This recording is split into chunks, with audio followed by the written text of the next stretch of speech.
Hello friends, मैं हूं doctor विशाल और मैं आपका स्वागत करता हूं हमारे इस चैनल में।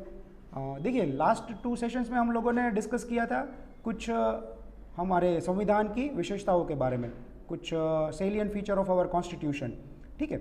और कुछ और फीचर्स जो है डिस्कस करने बाकी रह गए थे, जिसको हम आज इस लेक्चर में डिस्कस करने वाले हैं। तो चलिए आगे बढ़ते हैं। देखिए, the next important feature of our constitution is single citizenship, ठीक है, सिंगल सिटीजनशिप।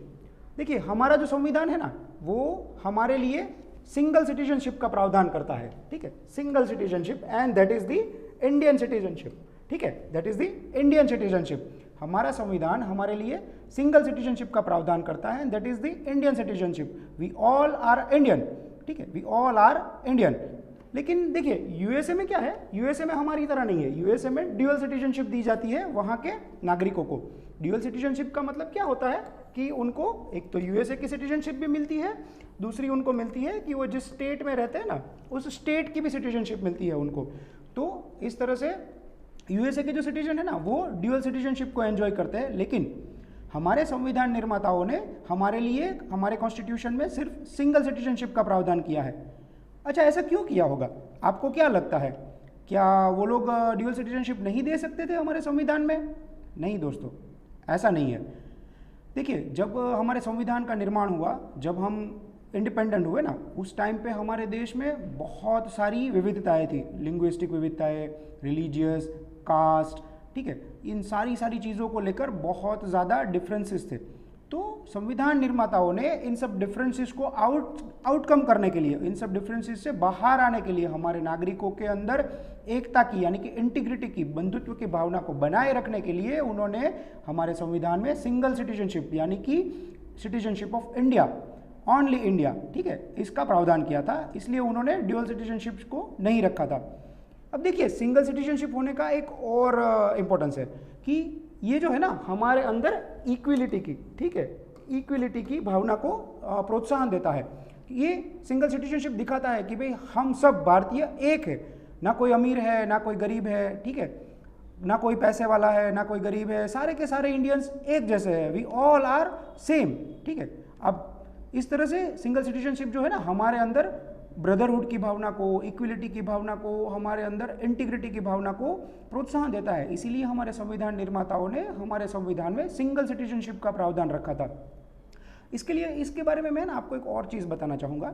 देखिए, आप सब मूवी देखने तो जाते ही होंगे, ठीक है।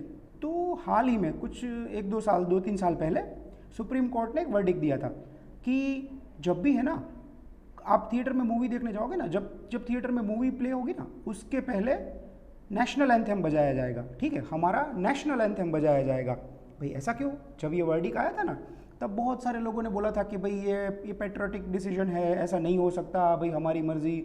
लेकिन दोस्तों, एक बात याद रखिए, ये हमारा नेशनल एंथम है, ठीक है। जब आप लोग मूवी देखने जाते हो तो आपको नहीं पता है कि आपके आगे कौन बैठा है, आपके पीछे कौन बैठा है, आपके राइट में कौन से धर्म वाला आदमी है, आपके लेफ्ट में कौन सी भाषा बोलने वाला आदमी है, आपके आगे पैसे वाला आदमी है कि गरीब आदमी है, ठीक है। आप नहीं जानते हो, क्योंकि इट इज़ मास गैदरिंग, ठीक है। और यहाँ पर हर एक लोगों को जोड़ने वाली एक चीज़ होती है, that is our national anthem. ये वो चीज़ है जो हम लोगों को वहाँ जोड़े रखती है। तो इसीलिए हमारी फंडामेंटल ड्यूटीज़ में भी प्रावधान किया गया है कि we should respect our national symbols, ठीक है, we should respect our national symbols. तो इस तरह से हम लोगों को है ना, हमारी जो सिंगल सिटीजनशिप की भावना है, हमारी जो इंटीग्रिटी की भावना है, हमारी जो ब्रदरहुड की भावना है ना, उसको बनाए रखना है। और उसके लिए हम लोगों को हमारे जो नेशनल सिंबल्स है ना, उन सबको रेस्पेक्ट देनी है दोस्तों, ठीक है। दूसरा, हमारे संविधान ने कुछ इंडिपेंडेंट बॉडीज भी बनाई है। देखिए, हम लोग आगे भी डिस्कस कर चुके हैं कि हमारा संविधान एग्जीक्यूटिव, लेजिस्लेटिव और जुडिशियरी, ठीक है, एग्जीक्यूटिव, लेजिस्लेटिव और जुडिशियरी के बीच में सेपरेशन ऑफ पावर, ठीक है, सेपरेशन ऑफ पावर की प्रावधान करता है कि भाई वो लोग इंडिपेंडेंटली अपना काम करेंगे, ठीक है। ये जो तीन है ना, ये हमारे संविधान के 3 मूल स्तंभ है, ठीक है। ये तीनों एक दूसरे के साथ कोऑर्डिनेशन एंड कोऑपरेशन से हमारे देश की गवर्नेंस को चलाते हैं, हमारे संविधान की नींव को बनाए रखते हैं।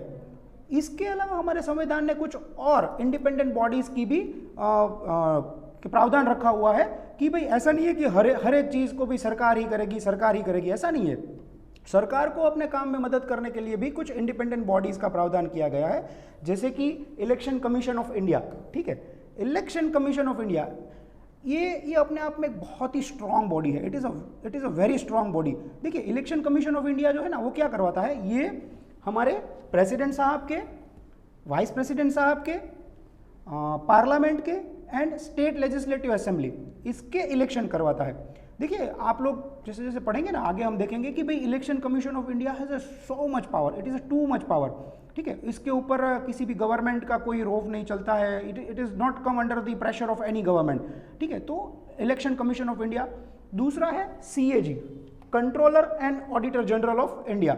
ठीक है, controller and auditor general of India, ये क्या करते हैं, ये हमारे जो पब्लिक अकाउंट होते हैं ना, जो गवर्नमेंट का पैसा होता है ना, जिसको गवर्नमेंट खर्च करती है अलग अलग योजनाओं और अलग अलग पर्पस के लिए, उसके अकाउंट का ऑडिट करते हैं, उसका हिसाब रखते हैं, और उस हिसाब को वो on the table of parliament रखते हैं। ठीक है, तो कंट्रोल एंड ऑडिटर जनरल जो है ना, उसको एक तरीके से आप लोग बोल सकते हो कि ये पब्लिक के पैसे का गार्डियन है, he is a guardian of public account. ठीक है, तो control and auditor general, it is a guardian of public accounts. दूसरी, union public service commission and state public service commission for different states. देखिए, union public service commission and state public service commission के बारे में तो आप लोग अच्छे से जानते ही हो।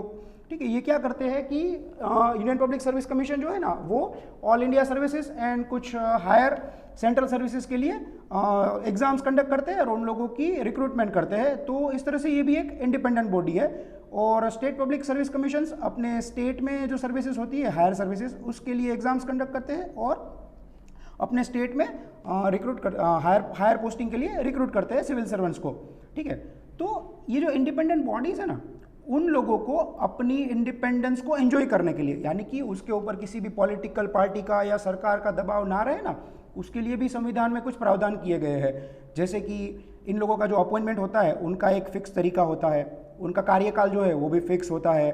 फिर दूसरा, ये जो इंडिपेंडेंट बॉडी है ना, उनके द्वारा किए गए एक्सपेंसेस जो होते हैं ना, वो हमारी संचित निधि पर भारित होते हैं, यानी कि इसके ऊपर पार्लियामेंट में चर्चा करने की ज़रूरत नहीं होती है। इसमें से अलग से ग्रांट मांगने की, पार्लियामेंट की बॉडी, पार्लियामेंट के टेबल पे अलग से फाइनेंस बिल लाने की या फिर ऐसी कोई ज़रूरत नहीं होती है। ये जो है ना, हमारी संचित निधि पर भारित होते हैं इनके खर्चे। तो दूसरा ये होता है कि इसमें से ज़्यादातर जो लोग होते हैं ना, जो इनके अधिकारी होते हैं ना, जो इनके अध्यक्ष होते हैं वगैरह के ऊपर आफ्टर रिटायरमेंट प्राइवेट प्रैक्टिस करने पर बैन की जाती है, ताकि वो लोग किसी पॉलिटिकल पार्टी के इन्फ्लुएंस में ना रहे, किसी भी फ्यूचर लालच में ना रहे। इसलिए इस तरह से है ना, उनका जो कार्यकाल है ना, उसकी इस तरह से उनके कार्य के ऊपर किसी भी गवर्नमेंट का या फिर किसी पॉलिटिकल पार्टी का दबाव ना रहे, वो लोग प्योरली इंडिपेंडेंट होकर काम कर सके ना, इस तरह से प्रावधान किए गए हैं हमारे संविधान में। अभी ये है ना इमरजेंसी वाला प्रोविजन, ये एक अपने आप में बहुत बड़ी गड़बड़ था। ठीक है, देखिए हुआ क्या था, हम लोग इंडिपेंडेंट हुए 1947 में। ठीक है, हमारा कॉन्स्टिट्यूशन बना, कॉन्स्टिट्यूट असेंबली बनी 1946 में। अब इससे जस्ट एक साल पहले, ठीक है, 1945 में क्या हुआ था, सेकेंड वर्ल्ड वॉर खत्म हुई थी। यू ऑल नो कि 1945 में सेकेंड वर्ल्ड वॉर खत्म हुई थी। अच्छा, ये सेकेंड वर्ल्ड वॉर शुरू क्यों हुई थी? ये इसलिए शुरू हुई थी कि जर्मनी के चांसलर ने अपने देश में ये इमरजेंसी प्रोविजंस, वहाँ के कॉन्स्टिट्यूशन में जो इमरजेंसी प्रोविजंस थे ना, उसका इस्तेमाल करते हुए सारी की सारी पावर अपने अंदर कंडक्ट कर ली थी, सारी की सारी पावर्स को सेंट्रलाइज कर दी थी एंड लोगों के फंडामेंटल राइट्स का वायोलेशन करके उन्होंने जर्मनी को युद्ध में झोंक दिया। और इसके कारण 1939 से लेकर 1945 तक पूरी दुनिया को वर्ल्ड वॉर 2 देखना पड़ा था। ठीक है, अब देखिए वर्ल्ड वॉर 2 1945 में ख़त्म हुआ था और 1946 में हमारी कॉन्स्टिट्यूंट असेंबली बनी। अब कॉन्स्टिट्यूंट असेंबली के सदस्यों को लगा कि भाई इमरजेंसी प्रोविजन को कैसे डालेंगे, क्योंकि अभी अभी हम लोगों ने ये सब देखा है, लेकिन doctor BR Ambedkar was a very bold. उनको पता था, उन्हें विश्वास था हमारी जनता पर, हमारी जो पार्लियामेंट है उस पर, हमारे जो अधिकारी होंगे, हमारी फ्यूचर गवर्नमेंट के ऊपर उनको विश्वास था कि भाई हमारे देश में इस तरह से कभी भी फंडामेंटल राइट्स का या फिर ऐसा कोई भी अधिकारों का वायोलेशन नहीं होगा और इमरजेंसी प्रोविजंस का मिसयूज़ नहीं होगा, जिसके कारण वर्ल्ड ऑर्डर में कुछ भी चेंजेस आए। तो इसके चलते हुए उन्होंने 3 प्रकार की इमरजेंसी का प्रोविजन किया कॉन्स्टिट्यूशन में। सबसे पहले होती है नेशनल इमरजेंसी, जिसको कॉन्स्टिट्यूशन के आर्टिकल 352 में रखा गया। नेशनल इमरजेंसी कब घोषित की जाती है राष्ट्रपति जी के द्वारा? कि जब कोई युद्ध होता है या फिर कोई बाह्य आक्रमण होता है या फिर हमारे कंट्री के अंदर ही कोई सशस्त्र विद्रोह होता है, ठीक है। ऐसी कंडीशन में आर्टिकल 352 प्रोविजन करता है नेशनल इमरजेंसी का, ठीक है। दूसरा होता है प्रेसिडेंट रूल, या इसको पॉपुलरली हम बोलते हैं स्टेट इमरजेंसी आल्सो। देखिए इसमें है ना दो आर्टिकल है। एक है 356, ये आर्टिकल 356 है ना, ये बताता है कि अगर स्टेट की संवैधानिक मशीनरी, ठीक है, constitutional machinery of state will fail, ठीक है, अगर स्टेट की संवैधानिक मशीनरी फेल हो जाती है, then the control will be transfer directly to the centre, ठीक है। पूरा का पूरा कंट्रोल सेंटर के हाथ में आ जाएगा और उस राज्य में राष्ट्रपति शासन लागू हो जाएगा, दैट इज प्रेसिडेंट्स रूल, ठीक है। दूसरा है आर्टिकल 365। आर्टिकल 365 बताता है कि अगर स्टेट सेंटर के द्वारा दी गई एडवाइस को नहीं मानता है, ठीक है, तो ऐसी कंडीशन में सेंटर उस स्टेट के ऊपर प्रेसिडेंट रूल लागू कर सकती है। देखिए ये आर्टिकल 365 है ना, ये थोड़ा कंट्रोवर्शियल रहा है हमेशा से, और इसका यूज करते हुए बहुत सारी सेंट्रल गवर्नमेंट्स ने काफ़ी बार स्टेट पर ये प्रेसिडेंट रूल लागू कर दिए, लेकिन फिर भी it is part of our constitution. Next is financial emergency, ठीक है। फाइनेंशियल इमरजेंसी को बताया गया है आर्टिकल 360 में। क्या होता है, जब भी देश की क्रेडिट एंड करेंसी, ठीक है, देश की वित्तीय शाख के ऊपर अगर कोई खतरा आ जाता है, ठीक है, देश की वित्तीय शाख अगर खतरे में पड़ जाती है ना, तो ऐसी कंडीशन में फाइनेंशियल इमरजेंसी लागू की जाती है अंडर आर्टिकल 360। देखिए संविधान निर्माताओं ने इसको क्यों डाला था?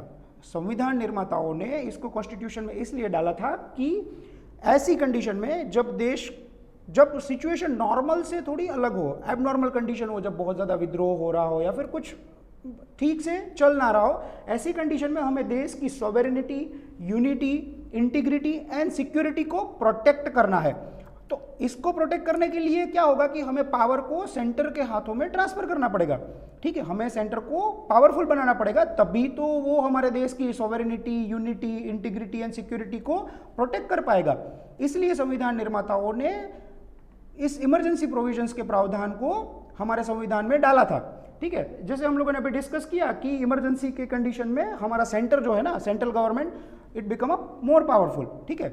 अब हमारे संविधान का है ना एक यूनिक फीचर है, इमरजेंसी प्रोविजन जो है ना वो हमारे संविधान का एक यूनिक फीचर है। क्यों? देखिए जब कभी भी किसी भी प्रकार की इमरजेंसी लागू होती है ना, उस टाइम पे हमारा जो स्ट्रक्चर है ना, ये फेडरल स्ट्रक्चर में से यूनिटरी स्ट्रक्चर में कन्वर्ट हो जाता है, ठीक है। जब कभी भी इमरजेंसी सिचुएशन लागू होती है ना, तब हमारा जो स्ट्रक्चर है ना, हमारे संविधान का जो स्ट्रक्चर है ना, वो फेडरल स्ट्रक्चर में से यूनिटरी स्ट्रक्चर में ट्रांसफर हो जाता है विदाउट कॉन्स्टिट्यूशनल अमेंडमेंट, ठीक है, विदाउट कॉन्स्टिट्यूशनल अमेंडमेंट। तो इस तरह से ये जो है ना एक यूनिक फीचर है हमारे संविधान का, कि जिसमें इमरजेंसी के दौरान हम सारी की सारी शक्तियाँ सेंटर को दे दी जाती है, सारे के सारे पावर सेंट्रल गवर्नमेंट के हाथ में आ जाता है, ठीक है। Now there are three tier government. देखिए जब हमारा संविधान बना था ना, तब हमारे यहाँ पर भी अदर स्टेट की तरह 2 टायर गवर्नमेंट ही थी। एक होती थी सेंट्रल गवर्नमेंट और दूसरी होती थी स्टेट गवर्नमेंट, ठीक है। हमारे यहाँ पर भी 2 तरह की गवर्नमेंट का, 2 टायर गवर्नमेंट का ही प्रावधान था। एक थी सेंट्रल गवर्नमेंट, दूसरी थी स्टेट गवर्नमेंट। फिर क्या हुआ, हम लोगों ने अपनाया गांधीयन प्रिंसिपल्स को, ठीक है, क्योंकि हमारा देश आप सब जानते हो कि ये गांधीयनवाद पे चलता है, ठीक है, गांधीयन प्रिंसिपल्स पे हमारा देश का शासन चलता है। तो गांधीयन प्रिंसिपल्स में बताया गया था कि जो एडमिनिस्ट्रेशन है ना, वो रूट तक जाना चाहिए, ठीक है, एडमिनिस्ट्रेशन जो है ना वो रूट तक जाना चाहिए। तो उस गांधीयन प्रिंसिपल को इम्प्लीमेंटेशन करने के दिशा में हम लोग लाए 1992 में 73rd and 74th constitutional amendment, ठीक है। अब 73rd कॉन्स्टिट्यूशनल अमेंडमेंट में क्या किया हम लोगों ने, हमारे संविधान में पार्ट 9 को जोड़ा और उसको नाम दिया गया रूरल लोकल गवर्नमेंट, ठीक है, उसको नाम दिया गया rural local government. 73rd constitutional amendment में 1992 में हम लोगों ने संविधान में जोड़ा पार्ट 9 और उसको नाम दिया गया रूरल लोकल गवर्नमेंट। ये डील करता है पंचायती राज से, ठीक है, ये डील करता है पंचायती राज से, जैसे कि हमारी जिला पंचायत है, तालुका पंचायत है, ग्राम पंचायत है, इस तरह से ये डील करता है पंचायती राज से। अब इस पार्ट में, पार्ट 9 में पंचायती राज की जो संस्थाएं है ना, जो रूरल लोकल गवर्नमेंट की संस्था है, उसमें जो जो प्रावधान किए गए ना, उसमें जो जो आर्टिकल्स डाले गए ना, उसको रखा गया शेड्यूल 11 में। ठीक है, उसको रखा गया शेड्यूल 11 में। देखिए दोस्तों, इसको अच्छे से ध्यान याद रखिएगा। वैसे तो हम इसको डिटेल में पढ़ने वाले हैं, जैसे जैसे आगे जाएंगे तो इसके बारे में भी एक पूरा का पूरा सेपरेट लेक्चर होगा, पूरा का पूरा सेपरेट चैप्टर दिया हुआ है आपकी लक्ष्मीकांत में। लेकिन ये जो है ना गांधीयन प्रिंसिपल्स पे लगा हुआ, ये हमारा प्रोविजन किया गया है, और इसके ऊपर है ना बहुत बार क्वेश्चंस आ जाते हैं। और ये जो प्रोविजन है ना 3 टायर गवर्नमेंट के, उसको आप मेंस में आंसर राइटिंग में भी बहुत बार यूज़ कर सकते हो, क्योंकि इट इज़ वेरी इंपॉर्टेंट। अब दूसरा क्या किया हम लोगों ने, 74th कॉन्स्टिट्यूशनल अमेंडमेंट लाए 1992 में। 74th कॉन्स्टिट्यूशनल अमेंडमेंट में हम लोगों ने जोड़ा पार्ट 9A। ठीक है, 74th कॉन्स्टिट्यूशनल अमेंडमेंट में जोड़ा हम लोगों ने पार्ट 9A, जिसको नाम दिया गया अर्बन लोकल गवर्नमेंट। ठीक है, यानी कि नगर पालिका। ठीक है, इसको बोला जाता है पॉपुलरली नगर पालिका। पार्ट 9A में नगर पालिकाओं के संचालन के लिए जो भी प्रावधान दिए गए हैं ना, उसको हम लोगों ने डाल दिया शेड्यूल 12 में। ठीक है, उसको हम लोगों ने डाल दिया शेड्यूल 12 में। समझ में आई बात? तो 73rd and 74th constitutional amendment के द्वारा हम लोगों ने संविधान में पार्ट 9 और पार्ट 9A 2 भाग जोड़े, जिसमें rural local government and urban local government का प्रावधान किया गया था, जिसको शेड्यूल 11 और शेड्यूल 12 में डाल दिया गया। ठीक है, तो इस तरह से हमारे देश में 1992 के बाद 3 टायर गवर्नमेंट अस्तित्व में आई। जैसे कि हमारे यहाँ पे फर्स्ट टायर में होता है central government, state government and local government. ठीक है, तो इसको आप अच्छे से याद रखिएगा। उसके बाद हम लोगों ने 2011 में 2011 में 97th कॉन्स्टिट्यूशनल अमेंडमेंट के द्वारा कोऑपरेटिव सोसाइटीज के लिए कुछ प्रावधान जोड़े। ठीक है, 2011 में 97th कॉन्स्टिट्यूशनल अमेंडमेंट के द्वारा कोऑपरेटिव सोसाइटीज के लिए कुछ प्रावधान जोड़े। हम लोगों ने क्या किया कि कोऑपरेटिव सोसाइटीज बनाने का जो राइट है ना, उसको फंडामेंटल राइट बना दिया एंड उसको डाल दिया आर्टिकल 19 में। हम लोगों ने आर्टिकल 19 में एक और फंडामेंटल राइट डाल दिया कि भाई हम लोगों ने कोऑपरेटिव सोसाइटीज बनाने के राइट को फंडामेंटल राइट बना दिया। दूसरा, हम लोगों ने डीपीएसपी डाल दिया 43B में। क्या किया हम लोगों ने, स्टेट को एक बात कही कि भाई आप लोग कोऑपरेटिव सोसाइटीज बनाने की जो प्रोविजंस है उसको प्रमोट करो, आप कोऑपरेटिव सोसाइटीज को प्रमोट करो कि भाई वो अपना संचालन अच्छे से कर पाए, कि इसलिए हम लोगों ने डीपीएसपी डाल दिया 43B में। तो इस तरह से हम लोगों ने 97th कॉन्स्टिट्यूशनल अमेंडमेंट में संविधान में जोड़ा एक पार्ट 9B, संविधान में जोड़ा पार्ट 9B, जिसको नाम दिया गया कोऑपरेटिव सोसाइटीज।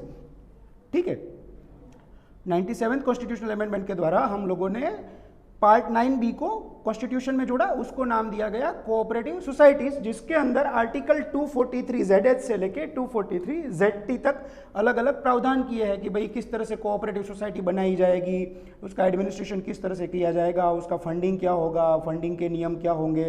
इस तरह से 243ZH से लेके 243ZT तक कोऑपरेटिव सोसाइटीज के बारे में आर्टिकल्स दिए हुए हैं। अब है ना, हम लोगों ने क्या किया कि ये जो संविधान का पार्ट 9B जो जोड़ा ना, उसमें ये इंश्योर किया गया कि भाई कोऑपरेटिव सोसाइटी जो है ना, वो डेमोक्रेटिक मैनर में और प्रोफेशनल तरीकों से, ठीक है, डेमोक्रेटिक मैनर में और प्रोफेशनल तरीकों से एज एन ऑटोनोमस बॉडी काम करे और इकोनॉमिकली साउंड मैनर में काम कर पाए। ठीक है, कि भाई इनको ऑटोनोमस बॉडी बनाया गया कि भाई कोऑपरेटिव सोसाइटी के ऊपर किसी गवर्नमेंटल ऑर्गेनाइजेशन या ऐसा कोई होगा नहीं कि वो उसके ऊपर ज़्यादा प्रेशराइज करे। कोऑपरेटिव सोसाइटीज अपनी तरीके से काम करेगी अपने नियम के हिसाब से, लेकिन उनको काम करना है डेमोक्रेटिक वे में। ठीक है, उनको डेमोक्रेटिक वे में प्रोफेशनल मैनर में काम करना है, और ये ध्यान रखा जाएगा कि वो autonomous and economically sound manner में काम कर सके। तो इस तरह से हम लोगों ने कोऑपरेटिव सोसाइटीज़ के कुछ प्रावधान हमारे संविधान के भाग 9 में जोड़ दिए। तो दोस्तों देखिए, अब तक हम लोगों ने संविधान के कुछ सेलिएंट फीचर्स के बारे में डिस्कस किया। ठीक है, तो हम लोगों ने बहुत सारे फीचर्स, तो अच्छी अच्छी बातें संविधान के बारे में डिस्कस की, लेकिन कुछ क्रिटिसिज्म भी है। वैसे तो हर एक चीज़ में क्रिटिसिज्म तो होता ही है, भाई आप कितना भी अच्छा काम कर लो यार, आप अपने कितने भी अच्छे पर्पस को सॉल्व करो, लेकिन फिर भी क्रिटिसिज्म तो होने ही वाला है। तो क्रिटिसिज्म से डरने वाली कोई बात है नहीं। ठीक है, देखिए वैसे तो होता है कि criticism is a good in a spirit, उसको हमेशा हेल्दी इन अ स्पिरिट लेना चाहिए, क्योंकि ये हमें कुछ अच्छा करने की ओर ले जाता है। तो देख लेते हैं क्या क्या क्रिटिसिज्म भी कहे जाते हैं हमारे कॉन्स्टिट्यूशन के बारे में। ठीक है, सबसे पहले बोला जाता है इट इज़ बोरोड कॉन्स्टिट्यूशन। ठीक है, बोरोड कॉन्स्टिट्यूशन, अरे भाई बोरोड का मतलब तो ये होता है कि आप उधार ले रहे हो, लेकिन हम तो किसी से उधार ले नहीं रहे। हमारे संविधान निर्माताओं ने हमारा जो संविधान बनाया है, जो B.R. अम्बेडकर सर ने बोला था ना कि हम लोगों ने रनसेक्ट किए हैं उस टाइम पे वर्ल्ड के जो अच्छे अच्छे कॉन्स्टिट्यूशन थे, हम लोगों ने वर्ल्ड के अच्छे अच्छे कॉन्स्टिट्यूशन से चीज़ों को छान कर हमारे देश की ज़रूरत के हिसाब से डाला हुआ है। तो आप बोल रहे हो कि बोरोड कॉन्स्टिट्यूशन है, भाई हर एक अच्छी चीज़ बोरोड तो होती है। जैसे मैंने आप लोगों को बोला था कि भाई कोई अच्छे कपड़े पहनता है और आप उसको देख के अपने कपड़े पहनने की स्टाइल को चेंज करते हो, आप अच्छा दिखते हो, तो ये ऐसा नहीं है कि आप उनसे बोरोड कर रहे हो, ये तो ऐसी चीज़ है कि आप उनकी अच्छी चीज़ों को अडेप्ट कर रहे हो। तो ये जो बोरोड कॉन्स्टिट्यूशन वाली जो बात है ना, ये मुझे तो ठीक नहीं लग रही है। दूसरा है it is a carbon copy of 1935 act. ठीक है, ये ऐसा बोलना चाहते हैं कि भाई हम लोगों ने गवर्नमेंट ऑफ इंडिया एक्ट 1935 को वर्ड टू वर्ड ले लिया है, बस थोड़ा सा मसाला डाल दिया है फंडामेंटल राइट्स का एंड यूनिवर्सल एडल्ट फ्रेंचाइज का, ये सब। देखो भाई ऐसा नहीं है। गवर्नमेंट ऑफ इंडिया एक्ट 1935 बनाया क्यों गया था, थोड़ा सा हिस्ट्री में चलते हैं। ठीक है, हम लोगों को पता है कि भाई महात्मा गांधी जी ने प्रोविंशियल ऑटोनॉमी मांगी थी, उस प्रोविंशियल ऑटोनॉमी को देने के लिए ही और हमारे देश में गुड गवर्नेंस को लाने के लिए, ठीक है, ऑल इंडिया फेडरेशन बनाने के लिए ही तो गवर्नमेंट ऑफ इंडिया एक्ट 1935 बनाया गया था। बेसिकली तो ये हमारे लिए ही बनाया गया था। तो फिर सीधी सी बात है कि भाई अगर 1935 वाले जो एक्ट है उसका मेजर पार्ट अगर हमारे कॉन्स्टिट्यूशन में आता है तो कोई बुरी बात नहीं है। और वैसे भी देखो भाई इंडिया में जो लॉ बनाने का काम है ना वो ब्रिटिशर्स ने ही तो शुरू किया था। ठीक है, तो इसमें भी कोई बुरी बात नहीं है कि गवर्नमेंट ऑफ इंडिया एक्ट 1935 का बहुत ज़्यादा पार्ट हमारे कॉन्स्टिट्यूशन में लिया गया है। दूसरा, इसके बारे में ऐसा बोला जाता है कि इट इज़ अन इंडियन। ठीक है, अन इंडियन भाई ये इसलिए बोला जाता है क्योंकि जो कॉन्स्टिट्यूएंट असेंबली थी ना हमारी, उसमें ज़्यादातर लोग लॉयर्स थे। और उस टाइम पे जो है ना, आपको अगर लॉयर की पढ़ाई करनी हो ना, लॉ की पढ़ाई करनी हो, तो आपको जाना पड़ता था ब्रिटेन में, लंदन में। ठीक है, तो ये ऐसा बोलना चाहते हैं कि ये जो कॉन्स्टिट्यूशन बनाया गया है ना, वो ऐसे लोगों के द्वारा बनाया गया है जो लोग ब्रिटेन में पढ़ाई करके आए हैं। ब्रिटेन में पढ़ाई करके आए हैं तो वहाँ की सोच के बारे में उन लोगों ने कॉन्स्टिट्यूशन में डाला है। वो लोग ऐसा बोल रहे हैं कि भाई वो लोगों ने तो जो लॉ की पढ़ाई की हो इंग्लिश में की हुई हो, इन लोगों ने जो कॉन्स्टिट्यूशन बनाया हो पूरा का पूरा इंग्लिश में बनाया हुआ है। तो दोस्तों ऐसा नहीं है, उस टाइम पे पढ़ाई ही वहाँ पर होती थी, लॉ की पढ़ाई ही अगर ब्रिटेन में होती थी तो लॉयर्स भी सीधी सी बात है ब्रिटेन से ही बन के आए होंगे। तो ये भी कोई ठीक बात नहीं है कि आप उसको अन इंडियन या एंटी इंडियन इसलिए बोलो कि उसको ऐसे लॉयर्स ने बनाया है जो देश के विदेश से पढ़ के आए हैं। तो ये बात भी कुछ ठीक नहीं लग रही है। दूसरा है it is un Gandhian constitution. Un Gandhian क्यों बोला जाता है कि भाई ये ऐसा बोलते हैं कि इसमें बहुत सारे प्रावधान ऐसे हैं जिसको महात्मा गांधी कभी नहीं डालना चाहते।